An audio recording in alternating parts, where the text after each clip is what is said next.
Maggie Wulandari singgung perpisahan rumah tangga, ex Kiwil diisukan cerai. Jika biasanya Maggie Wulandari sering mengunggah foto pamer kemesraan dengan sang suami, kini mantan istri Kiwil sudah jarang mengunggah foto kebersamaannya dengan Muhammad atau Pamu.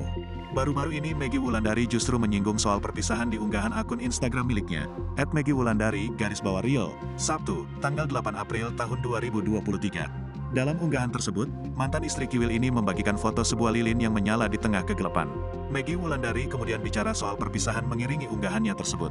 Bismillah, akan selalu ada cahaya di dalam gelap. Saat kita serahkan segalanya hanya kepada Allah, pertolongan Allah selalu ada. Ada saat bertemu dan ada saat berpisah itu pasti, tulis Maggie Wulandari. Maggie Wulandari juga menjelaskan bahwa perpisahan terjadi karena Allah Subhanahu wa Ta'ala. Ia pun hanya mengikuti takdir yang sudah dituliskan saja.